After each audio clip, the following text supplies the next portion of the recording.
Em Roma, no auge de seu poder, era o símbolo máximo do luxo e da decadência. Um tecido tão leve que parecia flutuar, tão brilhante que parecia capturar a luz do sol. Era a seda. Para os romanos, ela vinha de uma terra mítica no extremo leste, um lugar que eles chamavam de Ceres, a terra da seda. Filósofos como Sêneca reclamavam de seu custo exorbitante e de sua transparência, que, segundo ele, não escondia nem o corpo nem a decência de uma mulher. Eles não faziam ideia de como era produzida. Alguns acreditavam que era um tipo de lã fina que crescia em árvores. A verdade era um dos segredos de Estado mais bem guardados do mundo. Por séculos, apenas a China sabia como criar a seda, a partir dos casulos de um pequeno inseto. O desejo insaciável do Ocidente por este tecido mágico e a determinação do Oriente em proteger seu monopólio criaram a necessidade de uma ponte entre os dois mundos. Essa ponte não seria feita de pedra, mas de poeira, areia e coragem. Mas a rota não nasceu do comércio, e sim da guerra. No século II a.C., a dinastia Han da China vivia sob a ameaça constante das tribos nômades do norte, os Xiongnu. O imperador Wu de Han teve uma ideia: enviar um emissário para o oeste, para as terras desconhecidas da Ásia Central, em busca de aliados para lutar contra os Xiongnu. O homem escolhido para essa missão perigosa foi o diplomata Zhang Qian. Em 138 a.C., ele partiu com uma caravana de 100 homens. Sua jornada deveria durar alguns anos. Durou 13. Logo no início, ele foi capturado pelos Xiongnu e mantido prisioneiro por uma década. Ele se casou, teve filhos, mas nunca esqueceu sua missão.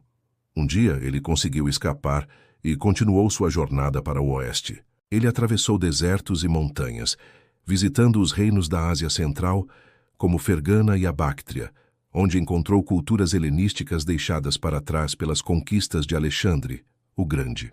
Ele não encontrou os aliados que procurava, mas descobriu algo talvez mais valioso: um mundo de reinos ricos, culturas diferentes e, o mais importante, os magníficos cavalos celestiais de Fergana, muito superiores aos cavalos chineses. Quando Zhang Qian finalmente retornou à China, apenas ele e um outro membro da expedição original haviam sobrevivido, mas as informações que ele trouxe eram uma revelação.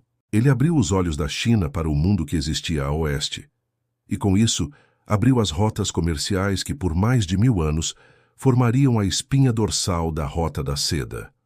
A Rota da Seda não era uma única estrada, mas uma complexa teia de caminhos que se estendia por 7.000 quilômetros. Era a internet do mundo antigo, e a vida nesta rede era a caravana. Lideradas por camelos bactrianos, os únicos animais capazes de suportar as condições extremas, as caravanas enfrentavam uma jornada épica. Atravessavam o deserto de Taklamakan, o Mar da Morte, onde cidades inteiras eram soterradas por tempestades de areia. Escalavam as montanhas Pamir, o teto do mundo, com seus desfiladeiros gelados. Nenhum comerciante viajava a rota inteira. O comércio era feito em etapas, por intermediários. Os mestres da rota eram os sogdianos, um povo iraniano que vivia no coração da Ásia Central. Eles eram os tradutores, os banqueiros e os transportadores, enriquecendo ao conectar os grandes impérios. Uma única peça de seda trocava de mãos dezenas de vezes antes de chegar a Roma, seu preço se multiplicando a cada parada nas lendárias cidades-oásis de Samarcanda, Bukhara e Kashgar. Mas a carga mais valiosa transportada pela Rota da Seda era invisível. Era uma rota de ideias.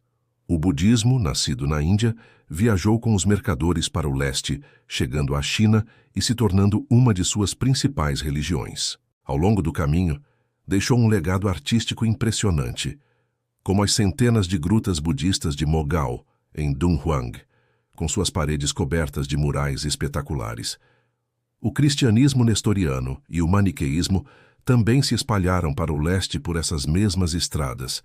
Enquanto isso, tecnologias chinesas revolucionárias viajavam para o oeste. O segredo do papel da impressão da bússola e a mais explosiva de todas, a pólvora, foram transmitidos lentamente para o mundo islâmico, e de lá para a Europa, onde mudariam a história para sempre. Mas essa conexão global tinha um lado terrivelmente sombrio. No século XIV, a mesma rota que levava seda e especiarias transportou um passageiro clandestino e mortal. A bactéria Yersinia pestis, a causa da peste negra, viajou nos ratos das caravanas da Ásia até os portos do Mar Negro, e de lá, em navios mercantes, para a Europa. A rede que havia enriquecido o mundo agora se tornava a via expressa para a maior pandemia da história, que matou quase metade da população europeia. O declínio da Rota da Seda foi gradual. A queda de grandes impérios, como o Império Mongol no século XIV, que antes garantia a segurança das rotas, tornou a viagem mais perigosa. Mas o golpe final veio do mar. No final do século XV, navegadores europeus como Vasco da Gama finalmente encontraram uma rota marítima para a Índia e para as Índias Orientais, contornando a África. O comércio marítimo era mais rápido, mais barato e podia transportar muito mais volume do que qualquer caravana de camelos. As antigas rotas terrestres, lentas e perigosas, entraram em um longo declínio até se tornarem uma sombra de sua antiga glória. A Rota da Seda foi muito mais do que um caminho para o comércio de luxo. Foi o sistema nervoso do mundo antigo por mais de um milênio. A primeira grande experiência da humanidade com a globalização. Ela ensinou ao mundo uma lição permanente. Nenhuma civilização é uma ilha. O intercâmbio de bens, culturas e ideias enriquece a todos, mas a mesma conexão que traz conhecimento e prosperidade também pode trazer doença e conflito. Hoje, em um mundo hiperconectado, a China busca reviver o espírito dessas antigas rotas, com sua nova iniciativa do Cinturão e Rota, um projeto de infraestrutura global. É um lembrete de que a história não se repete, mas muitas vezes rima.